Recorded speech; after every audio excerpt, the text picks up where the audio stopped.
So I just said in the music playing in our show, I'm going to bust it out on Ben when we go live. So I have no clue what's coming. Right. Like that intro music reminds me of like when you were a teenager in the 50s and 60s where you did this thing. The hand jive? Yeah. Yeah, okay. It's like that's what that music reminds you of? It kind of, yeah. You might do the sprinkler thing. Oh. Might do that one. Mowing the lawn. I just hurt my shoulder. Not my hips, my shoulder. That's from 2 weeks ago. You have to be a really avid Lancaster Connects watcher and Gardner's fan to get that joke. I know there are people that understood what you're talking about there. I hope so. Otherwise, we just look really, really foolish. And our guest is wondering, what in the world did I sign up for? But anyway, our guest today, we'll get to Brie here in a few minutes, but Brie is exactly the kind of guest and the kind of charity we have on our show. You know, this show is all about big versus small, Main Street beating Amazon. That goes for businesses and for local charities. Nothing against the big charities that are out there, the Susan G. Komans of the world, the United Ways of the world. They're fantastic. They do what they do. They don't need these two guys. They don't need Lancaster Connects. Folks like ECHOS, folks like Swan, Bethany, you name it. Any of the power packs. Yes. See, that's why you never want to go down a list, because then you forget people. Yeah. Well, when you're 52 episodes in, that's right. Yeah. I mean, all of our guests are important. Right. But we are 52 episodes. It's a lot of. So yes, those people highlighted. Our guests enjoy their time on our show, and we're happy to give it and create the show. So that's what it's all about. Beating Amazon, beating the big corporate people of the world. We're bringing small business back to life, giving it a platform here, these charities a platform here on the show. That's what it's all about.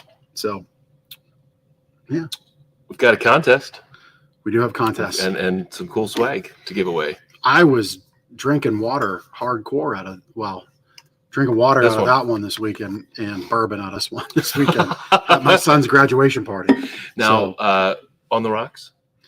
Yeah. And it probably stayed nice and cool. Stayed nice and cool. And Rockies the ice at the bottom. Yeah. Because otherwise, the ice melts and then you've got a watered down. And that's not good. That's not good. No bueno. So we're giving one of these away every week. Yep. Or a $25 restaurant gift card to a nice restaurant in Lancaster County. Got a bunch of them here in the store and ready to go. But to enter the contest, all you have to do is comment. Just send us what do you like about the show? What could we improve? Tell us you're an avid watcher of the show and you get the hips joke. Yes. Yep. Comment on my messy hair, whatever. I need a haircut. I noticed that this morning. Apparently the messy hair is not so much courtesy of the haircut needing as it is the Sun Shop ride that I gave Ben. Sun Shop, yes. So I just bought myself a new toy. If you've known anything about me, toy. You know that I like motorcycles. I traded in 2 wheels for 3 wheels last week, and I took Ben out in what's called in the Polaris Slingshot, not the Sun Shop, which really does bother me. I'm not a Sun Shop kind of guy. It was a noisy environment, and when you said Slingshot, I thought you said Sun Chop, but I think Sun Chop could be, that could be a cool thing you could trademark. That's Jeff a riding cool with name. Rays of Sunshine. Yeah, that's Sun Chop. You get Rays the Sun, and motorcycles are kind of called choppers, right? Like that's so it's kind of technically a motorcycle.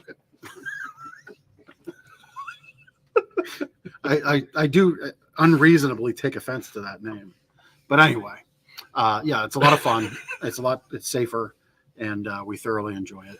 Chris momentarily brought up my boy's graduation was Friday. We did a graduation parade, which is very cool tradition for the kids. There we are. Did that start after COVID or during COVID? It was a result of COVID. Yep. I think it's a neat idea that you graduation season of 2020. So, if by chance you're on that kind of parent committee for your school, elementary school, 8th grade, those are good milestones. So maybe as the PTO parent, you might recommend that your school does a little graduation parade around the neighborhood in the cars. It's fun. Obviously be safe. There are people in the backs of pickup trucks, and you want to be safe, and you might want to get your local law enforcement involved if you have to cross streets. But the kids loved it. The community came out and loved it. So it's a very cool tradition that I'm glad they continued, and we were happy to be part of. Yeah, that's neat. So yeah, And congratulations to Ethan. yeah, And to you and Steph. Yes, New chapter. it's amazing to think we have an adult, full-blown adult on our hands now. Yes. So, but when we say family business, we mean it. There Yep. it was. There's the family stuff. There's the slingshot, not the sun chop, but the slingshot. I didn't bring it up this time. I know. So anyway, those are we all have our fun things in this world, and that's mine. Go Fast Toys. So anyway, you can watch this show on YouTube, LinkedIn, Facebook. Look it up under Gardeners, under Lancaster Connects. You're going to find it under our names. You'll find it. Podcast, And it's on all the players. podcast players. Yep. So without too Way much out further there. ado, Brie from ECHOS. Hello. Welcome Thank to you the for show. having me. Yeah. Brie, why don't you introduce our listeners to who ECHOS is and a little bit about what you do? Yeah. So Elizabethtown Community Housing and Outreach Services were a little bit over 6 years old. So we were founded in 2016. We partnered with Elizabethtown College for the first little bit until we got our 501c3 designation in 2018. So we are a nonprofit social services organization, really trying to help people combat homelessness, housing insecurity, and insufficient income. How did you become involved with ECHOS? You've been there for a few years now? I've actually been there a little bit over a year. So Okay. yeah, really excited. I hit my first year. It was a wonderful first year. So I actually ran a nonprofit senior center in Harrisburg before I came to ECHOS. So very similar work in terms of the executive director position. And I really always had a passion for working in nonprofits, and really had started my career after undergrad working in direct service, and just had kind of stepped away towards more of the administrative role. And that's how I ended up there. So where does your passion come from to work for nonprofits? Is that something you've always done? Did you go to school for that, or you went down a different career path in school but ended up here? Tell us that story.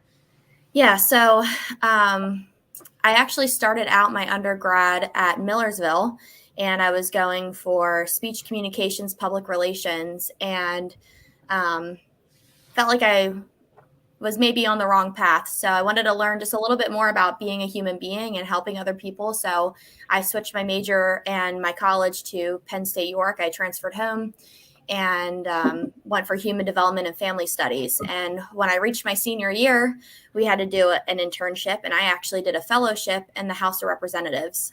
And if you would have told me that I would have ended up somewhere in the government doing an internship, I would have laughed at you. But it was a wonderful experience. I learned a lot about how policy connects with human services. And that's what later inspired me to get my Master of Public Administration, which I graduated with this past December.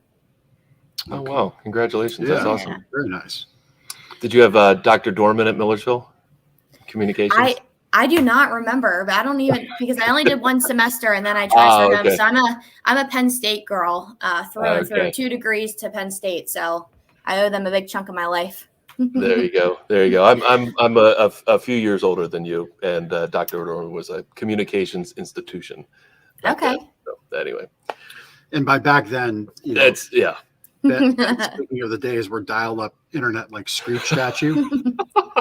So just saying. Yeah, and a few less gray hairs ago. That's right. So, our show title, Brie, was Empowering Elizabethtown, but Yes. ECHOS reaches beyond Elizabethtown. Tell Mhm. us a little bit more about some of the other communities that you support.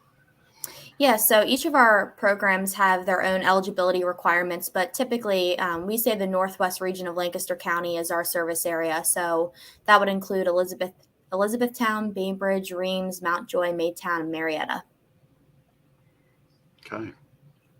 You know, you had mentioned this term called housing insecurity. Mm-hmm. So to the person who's not aware what that term means, can you dig into what that is? Yeah, so if you work in human services, we call a lot of things alphabet soup. So we have acronyms for a bunch of things. You know, it takes a little bit of time to get acclimated to our language, but There's a few definitions regarding homelessness and housing insecurity. You'll hear McKinney-Vento, so all of that meaning probably nothing to the average person. But yeah, housing insecurity is really just when you are unknown, or you don't know where you're going to be, maybe in the next month, the next day. So someone who may be facing eviction, who may be living with family that doesn't necessarily want them to be living with them. And then, of course, we serve those who are street level homeless, so literally on the street or in a car, in a tent, experiencing homelessness. And in the, so in the areas where you serve, because you shared, the Marietta, Bainbridge region there around Elizabethtown, I don't know that people necessarily think of that homeless people or people facing housing insecurity live in those areas. Can you share some numbers? Yeah, so this past shelter season, we served 83 unduplicated individuals. So in comparison to the 2020-2021 year, we served 33 unduplicated individuals. So that number jumped up quite a bit. I'd also like to talk about, when we talk about homelessness, I think many people think about cities and what urban homelessness looks like, and the rural reality looks very different. So you may not walk down Main Street in Elizabethtown or in the borough and see people, sitting on the sidewalk or camped out on the sidewalk. It might look a little different. So, people might be camping. They might have tents or encampments in the woods, or living in their vehicles in a park. So it does look different in the area, but it is very much a reality there. Yeah, yeah. You use the term unduplicated person? Yes. Is that right? So what does that mean? So that just means that an individual person, we're not duplicating those numbers. Like 83 individual people have come through our doors seeking shelter. So that is just the raw data of how many people and how many lives we touch this shelter season. Yeah. Okay. So talking about someone who's in need, without a home, or needs a place to go. How does that process work? You're able to provide them with a bed right away, and for how long? And what does that process look like? Yeah, so we do have 10 total programs, and they kind of cover 4 different categories. But let's just say someone is experiencing street level homelessness, then they can walk in. We do have walk-in hours on Mondays, Tuesdays, Wednesdays, and Fridays from 9 to 3, and Thursdays from noon to 3. And they will be met with an advocate who, can meet with them right there, talk about what they have going on in their situation, and do an assessment. And this assessment basically tells us how many barriers they have to being housed. And from there, we look at referrals to housing programs, or if they need shelter and our shelter is open, they would be able to seek shelter, or we would make a referral to another shelter in the county. What are the barriers to being housed? What are the criteria there? Yeah, so there's a lot. Mental health can be one. Substance use is another. Insufficient income. So I think there is a misconception that a lot of people who are homeless don't work. That's not necessarily the case. We actually have a decent amount of shelter guests who do hold jobs, either part-time or full-time, and just don't make enough to be able to afford housing. So I would say those are some of the big ones. For women, domestic violence is a big cause of homelessness. We don't tend to see a lot of youth, but that's also something across the nation. Youth are at risk as well. Right. Maybe broken family situation or things like that.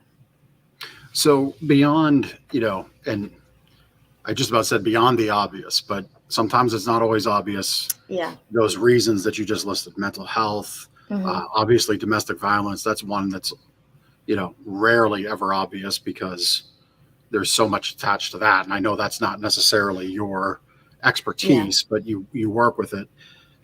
Beyond those things that are really kind of in your face, for lack of a better term, how does somebody recognize that someone is facing, a housing issue? Is it recognizing that, hey, this person's mentioned they couch surf, or is it a teacher tuning in to a student? Like we actually were blessed I say blessed because we were able to help, but we had a teacher tune into a student who was sleeping on the floor and was always tired, and we were able to help them with a mattress. Like, what are those things people should tune into to where maybe a coworker, because you just said people work, but yet they still can't afford a house. What are those things to tune into, to listen for, that they can then maybe make a recommendation to your services to people that need your help? Yeah, that's a good question. I think it's hard to answer fully because each situation is very unique. It could be people who have unstable housing history. So they may have a home for a couple of months. They could be renting and then lose that and kind of are transient. I would say if you see someone that's moving around a lot, they don't seem to be in one place for a very long time or staying in a single place for a long time. That could be a precursor. I would also say experiencing any other type of basic need insecurity, they tend to go hand in hand. If someone's having food insecurity, they may have insufficient income, they may have housing insecurity. So we are also very grateful to have a good relationship with Elizabethtown Area School District. So we do the social workers identify a lot of students who could potentially be in need of services, and then we work with the entire household to address those issues. So yeah. Okay. Is housing insecurity the main way that somebody comes into the ECHOS world, or are there other services that somebody may take advantage of with at ECHOS? Yeah, so we have a few different, pathways to come to seek our services. So we have 10 programs. I say they kind of fall into 4 main categories. So we have eviction prevention services. So this is for individuals who really are housing insecure. So they've been given a notice to quit, they're facing eviction, and so they can come in and meet with an advocate, and we can work to maybe divert homelessness. So that could look like advocating with a landlord to do a payment plan, or talking with friends or family members to see if there's other housing options available. And when we work through that and we do case management, we talk about budgeting and all of those things. If there doesn't seem to be a natural way to divert that eviction, then we also can provide financial assistance. So, back payment of rent to keep someone, also utility assistance as well. I know utility prices have increased quite a bit here. So that's one kind of service that we provide. And then we also have the Elizabethtown Emergency Shelter, which we talked about. I think a lot of people know us for our shelter because that's how ECHOS was founded. So a few community leaders kind of banded together and started a shelter out of a local church. And it's just grown into these 10 programs that we now offer. So our shelter runs from December until April. We did extend an additional month this past year because we did have such a high utilization rate. So that is another program. Then we also have housing supportive services. So we have 4 different housing programs that range from crisis housing, so that's short term around 90 days, to permanent supportive housing, which can be, a year, 2 years or more. And then, of course, information and referrals. So we have our enrichment center, which functions much like a community center in the sense that anybody can walk in. They don't have to be homeless. They could just need a gas voucher because gas prices have increased, or we offer free haircuts. So they may be seeking that. For people who are homeless or don't have a place that they can go to consistently, we offer showers on Fridays. So we also offer Lancaster County Crisis Intervention, for example, comes out to the Enrichment Center. So if someone's experiencing a mental health crisis, we have people available to speak with. And so that's kind of just an overview of some of our programs. But, we can meet people in any of those areas. Yeah, I mean, it sounds like you're taking a real holistic approach, with the roof over your head being the most impactful thing, because if we can keep that in place, the dominoes start to fall positively for everything else. Is that a fair statement? Yeah, you might have social work in your future career. That's what we call the housing first philosophy. So for most of our programs, we operate off that mindset that if we can address this crisis, then we can take those steps later to get someone to sustainability. Yeah. Well, I mean, I think I'd take a pause here in our conversation and kind of speak to our watchers, viewers, and listeners really think about this issue. Think about if you've ever had the unfortunate incident to have somebody break into your home, what that felt like to you, what you felt like you lost. Right now, imagine not having that roof over your head and that security at all. Imagine a fire, and we've worked with customers here that have had a fire, so they've been displaced. And imagine, what that felt like, even if you weren't displaced, but like your home was, upended for 3 weeks, or you had water damage, or sometimes you hear of a car going through the front wall of a home, and more often than not, people are okay. But think about those instances in which your home is now kind of in question, right? Now imagine that's every day. And just think about that and how blessed you are and fortunate you are. And we always say, if you can support folks like ECHOS, we'll get to the point later in the show how you can support them. Their website's been on the screen. It's echoslancaster.org if you want to go donate right now. But even if money isn't feasible for you, maybe time is, and I'm sure there's a way right there. Our producers, right there it is, volunteering, and you looks like you offer an opportunity for people to help with meals too. So it's not always just about money; it's about time, and it's about your talents and your treasure, right? Time, talent, and treasure that you can give. So if we can help, like, keep a roof over people's heads, that's always a good thing. And there's many, many ways to help do that. So kind of figured I'd give a little more heart of a hit there for people watching, and for our guest, to kind of really drive home the point, so that's a real thing in the social work environment, housing first, right? Like that's what everybody strives to work on first. Okay. Yeah. We have been just exceptionally blessed by the community, especially since I've been here. We moved into the new building on Community Place on Washington this past fall, and the new shelter space is just about 7,000 square foot. And before that, I would say maybe 1,500 square feet. So if we hadn't been able to move into that new building, we would have had to turn people away. And so I'm very grateful that we had that expanded space and that we have a place now where people can walk in and be met with someone immediately. It's been amazing. And we have a new program. Our newest program is the Homestead Housing Program, serving older adults who are experiencing housing instability with preference to veterans. So right now we have 6 units on the second floor of our building, 4 one-bedroom and 2 studio.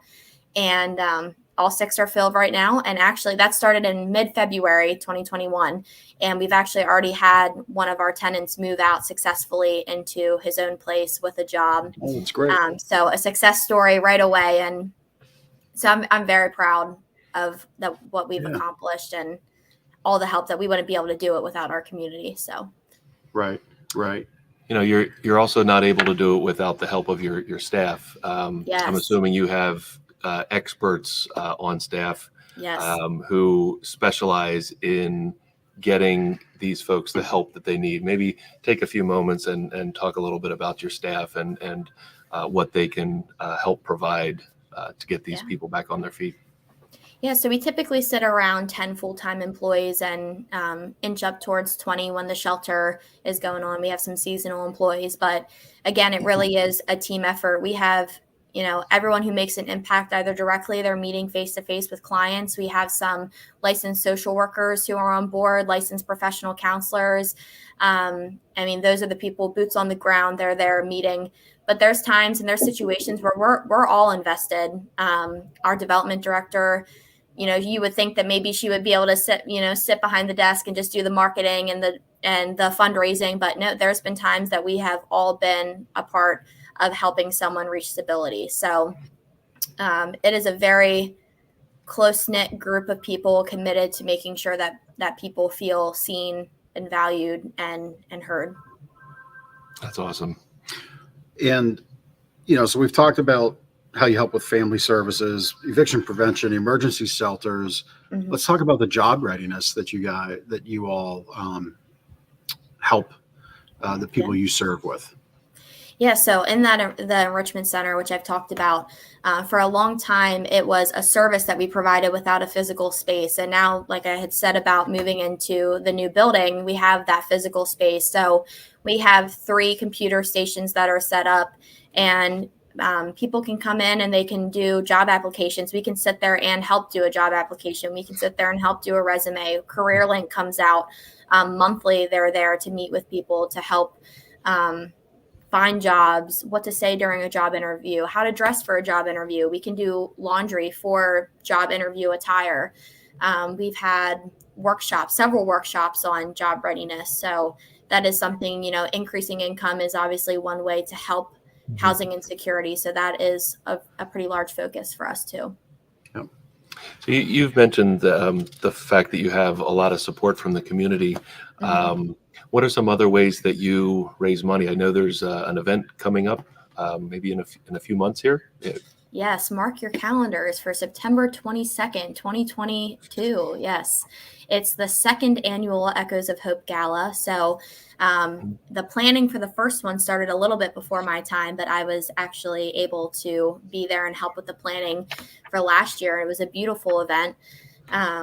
Really, the goal of that fundraiser is to bring people together and help them be a starter for supporting people and showing support for those who need stability. So we have it at the Star Barn at Stone Gables Estate.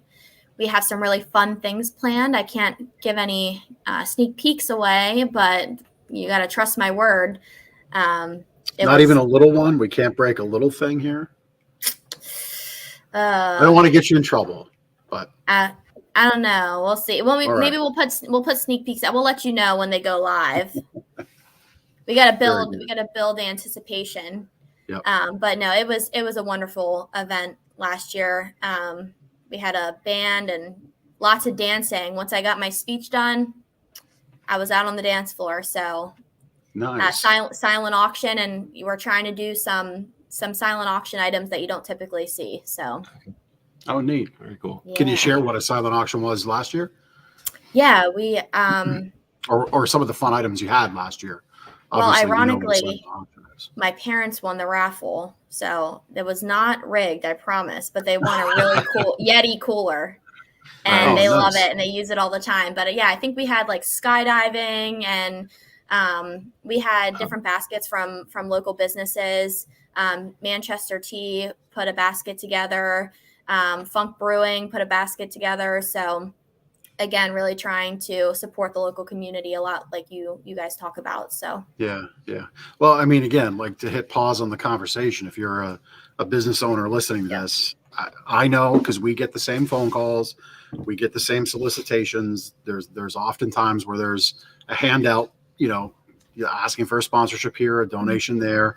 And I know sometimes the money isn't always in the budget. I get it. But maybe there's an opportunity for a gift card. Maybe there's an opportunity for some merchandise. That's, maybe it's older merchandise, but still good, still valuable to somebody, that could be given to a silent auction, put in a basket, coupled up with somebody else's gift card, right? The folks, I often find, like Brie and your team, you'll put together an amazing basket from a compilation of things. And the point being is find a way to say yes to these kinds of things. And hopefully maybe as a result of this little partner segment, you might say, hey, I've got this that I could donate. So I know my mind's already there. I don't know how we'll fit a mattress in the venue, but no, we'll figure that out for you. They do come in compact boxes now, some of them. Oh, so okay.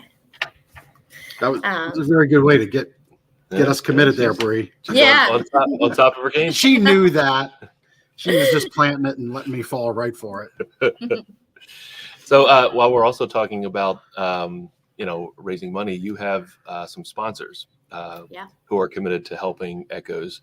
I think it's a good opportunity for you to maybe say some nice things about some of the partners that support the organization.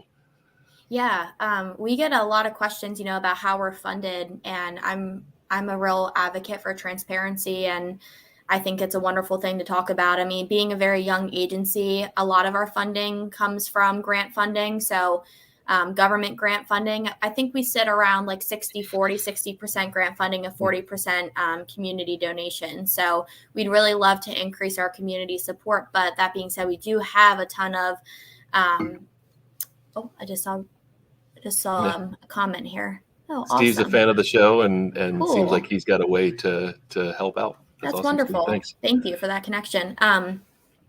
Yeah, we have quite a few supporters from the community. I would say, for our grant supporters, a lot of that comes from the Lancaster County Housing and Redevelopment Authorities, as well as the Office for the Coalition. We also have some local foundations that have supported us. So High Foundation, Steinman Foundation, Lancaster LOHF, Lancaster County Community Foundation. We're also supported a lot by civic organizations, so Rotary Club and our local churches, in terms of not even just donations, but the volunteer time that we get from local churches. Elizabethtown College was our fiscal agent when we started, and we're still in a great partnership with them. Lots of events together, interns that we work with, different community volunteer events. So, and of course, the school district, the local police department, a lot of wonderful partners that we have. Yeah, it's great. I mean, for a young organization, you have a lot of great connections, a lot of great supporters that are well cemented in the community. So that's kudos to you all for that. That's great. Yeah. Brie, one thing we haven't mentioned is how we were able to bring you on the show. One of our employees here at Gardner's, his name is Andy. His wife, Missy, works thinks she's a director at the Community Cupboard in Elizabethtown. And I understand they are associated with your organization, or you at least collaborate with them. Maybe talk a little bit about some of the other organizations that you collaborate with in the northwestern part of the county. Yes. So we are really lucky to be a part of the Community Place on Washington campus. So we call it CPAL. That campus is owned by United Churches Elizabethtown area. So they are their own 501c3 nonprofit. And they kind of oversee that entire campus, as well as the Community Cupboard and the clothing barn. I think they also have Meals on Wheels. I'm blanking on some of the other ones. Oh, they just brought Bear Bags backpack food program from Elizabethtown Area School District onto campus. So, we're the master tenant on campus, but they're much more to us than a landlord. We're really partners. But yeah, we would not be there. We would not have our new building without their support. So that is we're neighbors. So in a sense. Yeah, it's very interesting. We've had, your partners page there on your site. Those names have come up very often, and I say nothing against, this is nothing against the United Way. And maybe I should just state this publicly. We have nothing against the United Way here. It's just the simple fact of the matter is everybody knows who the United Way is. Yeah. Right. And this show is about shining a light on organizations like yours, where there isn't, I don't know what their budget is, annually, but I'm guessing it's 100 million north nationally, right? Not quite there yet. Yeah. So ECHOS isn't quite that big. So again, we feel it's important to shine that light on you and others, but we consistently see this community around the community service organizations and charities and groups like yourself. I love the connectiveness there. One might think, well, our thing has to stay our thing because we have our people to serve and we need our budget, but it really does seem like there's a lot of partnership there. Has that been surprising to you, or talk on that a little bit? Yeah, actually, it was. This is my first time working in Lancaster County. So I actually was raised in York County and worked primarily in Dauphin County once I had graduated with my undergrad. And this is my first job here. And I was amazed when I was working in Lancaster County. There's so much connectedness, even beyond, my service area of the Northwest region of Lancaster County. Not to talk about the United Way, but they have 211, which is a call center for very similar to calling for 911, but that you need help, you need connected to a shelter, or you need to find out where you can get food, or you're experiencing domestic violence and need to get in somewhere. So that network, like, we work very well with providers all over Lancaster County. We have a little network of providers who address homelessness, and we meet frequently so that we can make sure that nobody is slipping through the cracks across the county. So there's hubs based on, your little geographic part of the county. So like Elizabethtown, we're very interconnected with the agencies there that don't necessarily serve homelessness, but for example, Naaman Center, they do addictions counseling, inpatient and outpatient. They're going to be a partner that we're bringing out to come out to our space. So there's connectedness all across the county. And yeah, I was very amazed by how organized it is. Yeah. I had a question, and it was, so the 211 line. Yeah. When you said it, it hit me like that was brand new information to me, but I'm kind of thinking it's silly that it would be brand new information to me. But I know I've seen, in various community groups online that I tune into every now and then, I know I've seen people saying, hey, I've got a neighbor, they're having issues, fill in the blank. I don't know that I've seen call this number. Okay. So how long has United Way been doing 211? I don't want to speak for them because I don't know how long, but what I can tell you is that if someone is experiencing something and they're just not sure what the next step is, I would recommend calling 211, because that is the starting point to kind of get to where you need to go. So for example, if someone is, let's say, staying in a hotel in Elizabethtown and they can't afford another night and they don't know where they're going, and they call 211 and they say, I'm staying at the Red Rose Motel and I'm here in E-Town, they're automatically going to kick that to ECHOS. So what's really cool about that is, it's not just referrals from people walking in or calling in themselves. We have this referral base that can come from everywhere. So in that sense, I think it's an easy number to remember for people. And I think it was, it's easily spread by people who may have experienced that crisis themselves at one time in their life. So I always like to kind of put that out there, but also, calling us, we can of course get someone and pointed in the right direction if it's not us. Yeah. So. And shout out to our producer, Chris, who's just fantastic. So I'll take a pause here. This is like my buzzword of the show. Take a pause. If you ever need to do any kind of podcasting at all, Chris, his contact information is in the show notes for this episode. Does a fantastic job. But right there, 211 available to approximately 309 million people, which is about 95% of the entire country, covers all 50 states, District of Columbia, and Puerto Rico. So go to 211.org to see what services related to 211 are offered.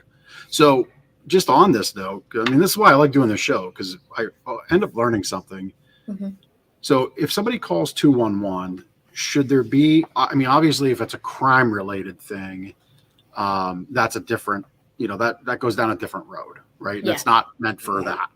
If you need 911, please call 911. Yes, please. But so 211, we had the I'm going to need a place to stay example. For domestic violence, is that so? Again, if somebody's listening to this, is 211 a good resource if you're experiencing domestic violence related issue? Yeah, if it were domestic violence, honestly, I would try to go right to DVS in Lancaster County. Or Lancaster City. They are in Lancaster County, but in Lancaster City, because I used to work in domestic and sexual violence at the YWCA in Greater Harrisburg.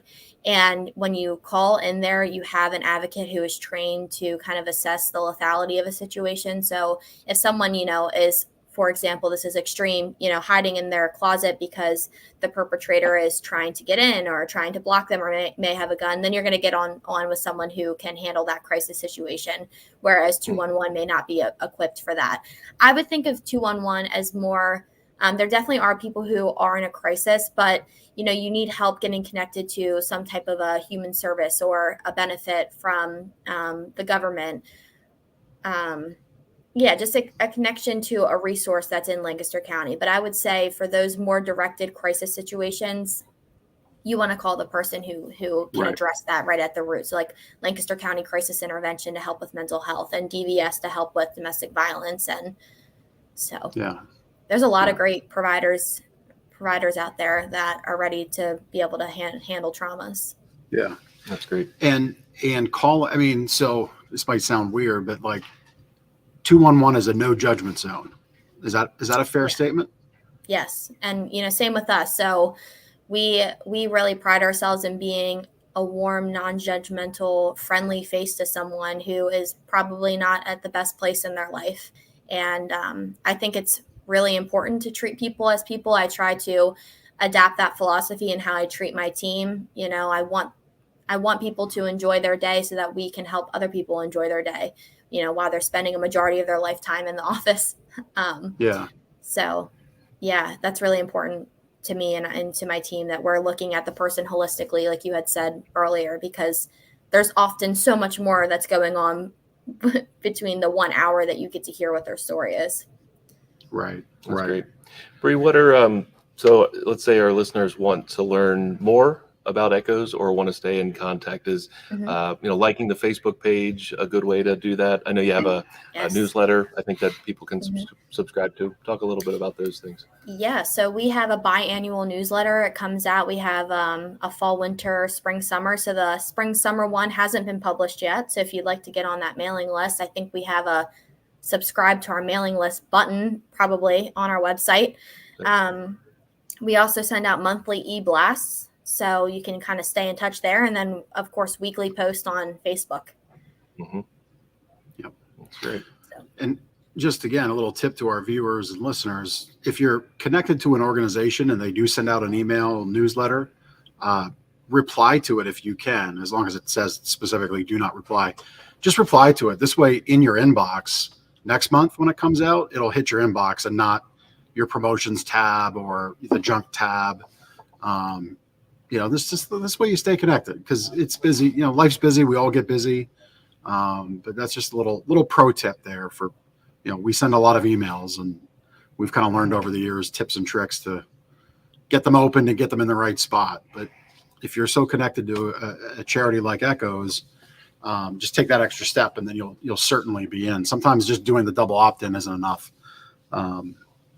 So we mentioned volunteers. Jeff mentioned volunteers earlier in the show. You're always, I'm sure, looking for help. Talk about the opportunities that exist there and how somebody could get involved. Yeah, so primarily our volunteer opportunities happen around the time that the Elizabethtown Emergency Shelter is in operation. I believe we're one of 2 shelters in the county that utilize volunteers. So that's kind of a unique way to operate a shelter. We require 70 volunteers a week. So wow, a lot of volunteers needed. And of course we have staff who are there as well. I did Christmas Day with my parents. They came up and volunteered. So you will see us, may get tired of us, but we do try to keep things light. So we need evening, overnight, and morning volunteers specifically for the shelter. So that evening time frame is like 6 to 9, and then overnight 9 to 6, and then morning 6 to 8. So always looking for volunteers. The website that Chris has pulled up right here is the site that you can sign up to become a volunteer. And then we post the opportunities. So right now we don't have any posted because the shelter season has just ended, but they'll go out when we're anticipating the next season. So it's a pretty easy process. You really only have to give your name and your email, preferably your phone number too. And then we have a volunteer training at the beginning of the season before it starts. And then we have lead volunteers and staff who can also help orient new volunteers when they sign up and start a shift. So also within the Elizabethtown Emergency Shelter, we have those meals, which I think was on our website on the right side there.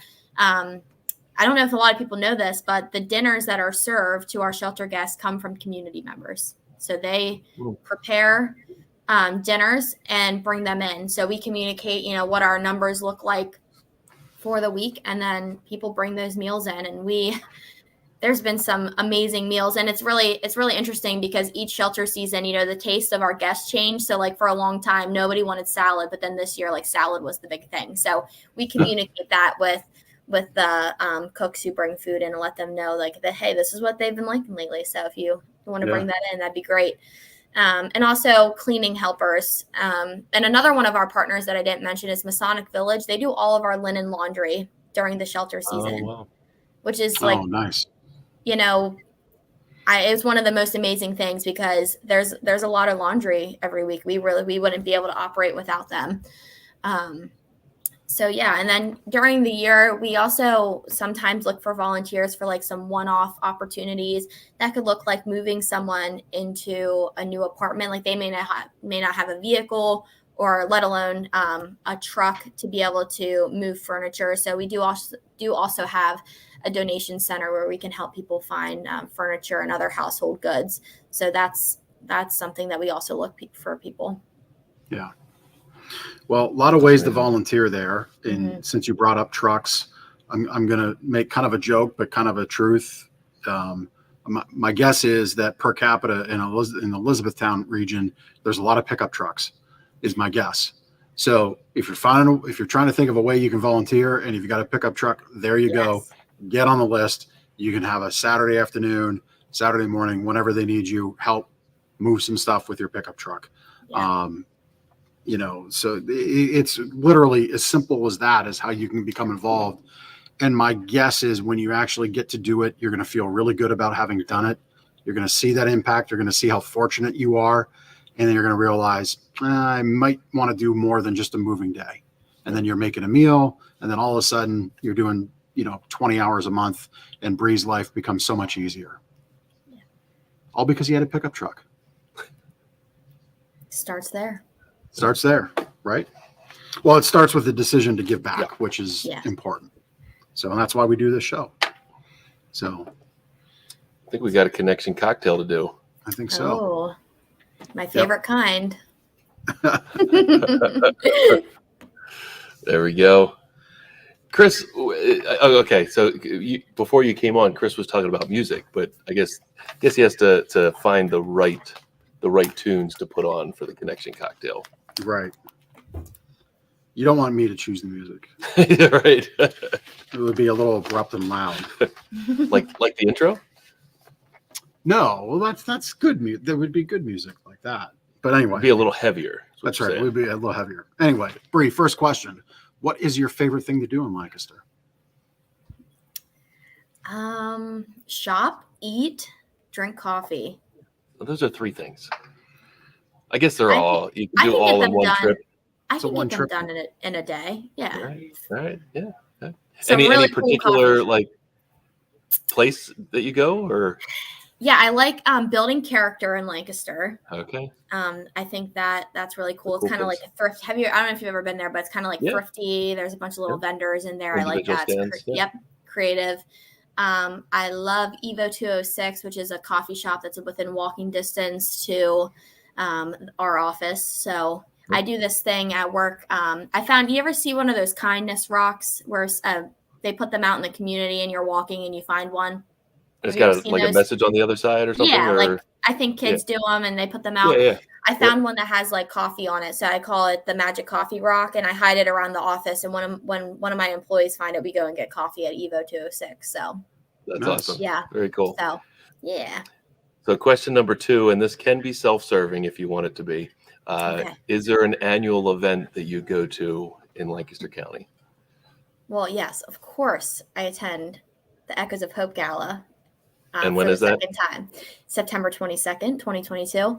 But I do also go to the Baltimore Zoo's biggest fundraiser that they have. It's called Brew at the Zoo. They just had it this past Memorial Day weekend. So I really like that event as well. Fun. You get free zoo admission and get to try out some craft breweries and things and live music. So that's cool. Also another one I attend.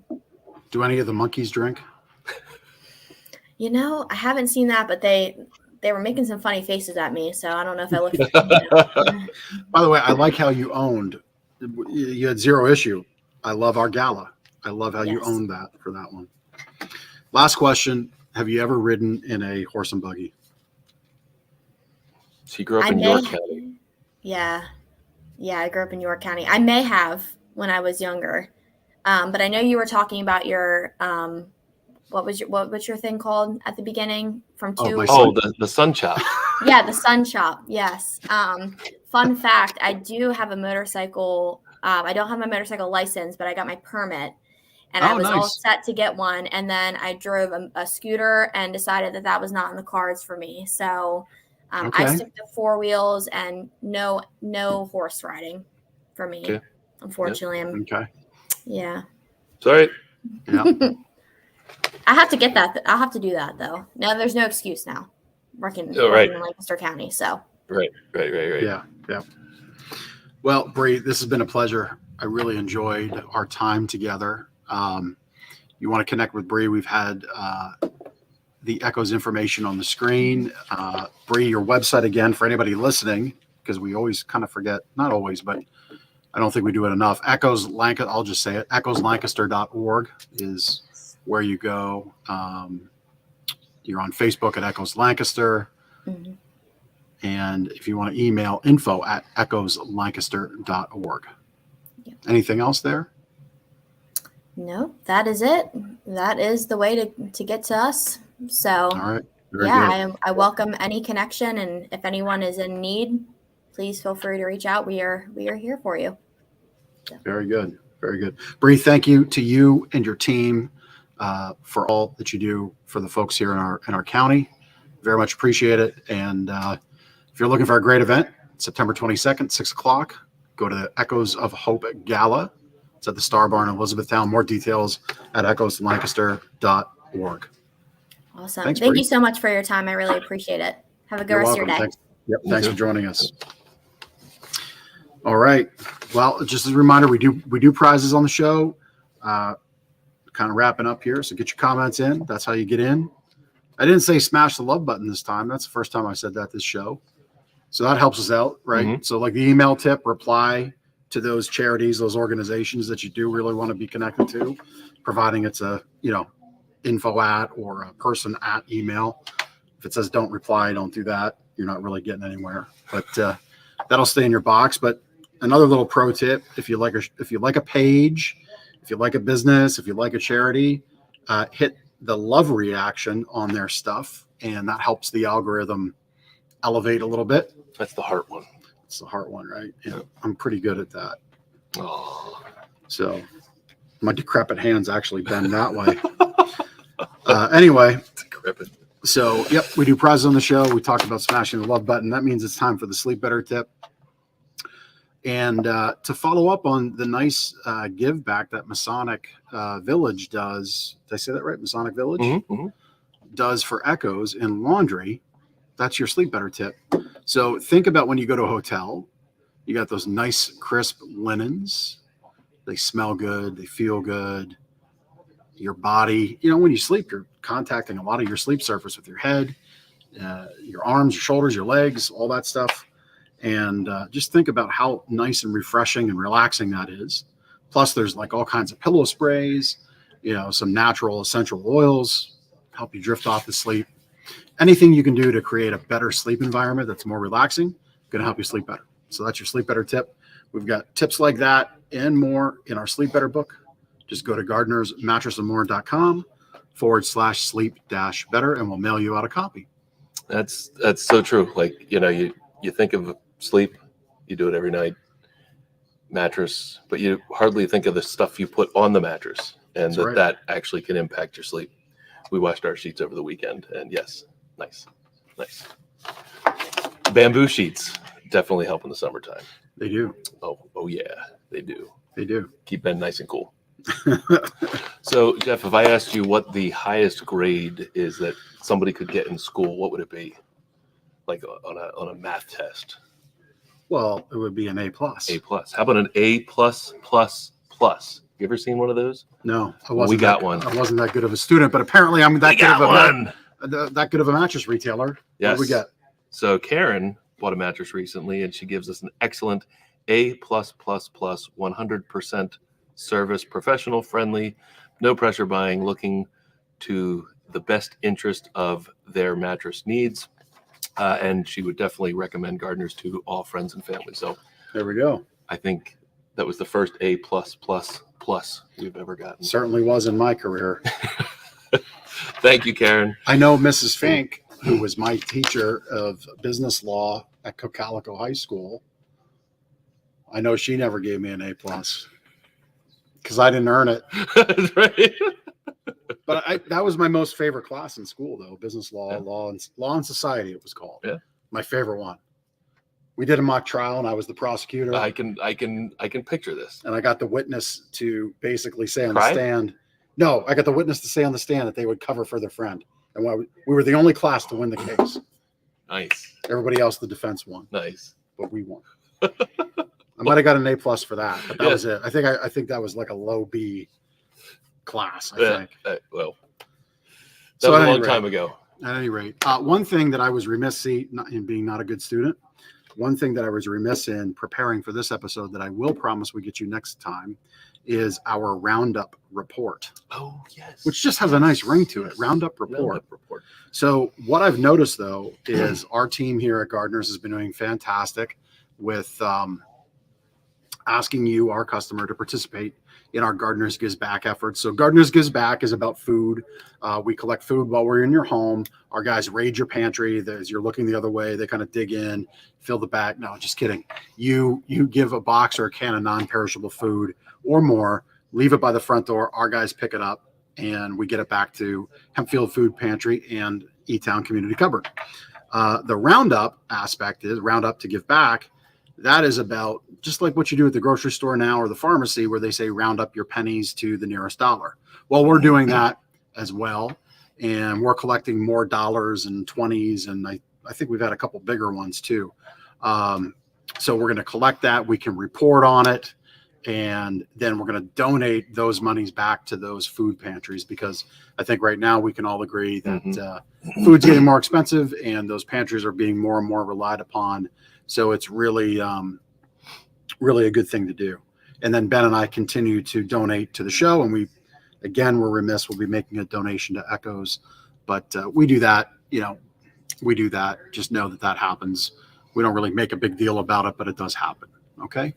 So the roundup report, we will do that next week. I have a note here. You might see me making notes throughout the show. It's always related to promoting the next show, but we will make sure that happens. I do apologize. All right. But we'll get that on for sure. Prize later time. Prize later time. Yeah. Geez. We got a few comments today. I've been quick to jump the prize later as of late. It's like between what we need to do is have Steve and Jonna on the show. Battle Royale. Battle of the super fans. Right. Like winner gets to host a show. Oh, that's interesting. Or co-host with us. Yeah. So Jonna, you win. I think a tumbler is in your future. We appreciate you. Jonna Hoover Green, Edward Jones Investments down there in Willow Street in Willow Valley. She's fantastic. Rocking Just a great person. To know her is to love her and have a lot of fun around with Jonna. She's great. She's just a great person. Super fan. All right. That's it. That's a wrap. That is a wrap. We'll see you next week on Lancaster Connects. Take care.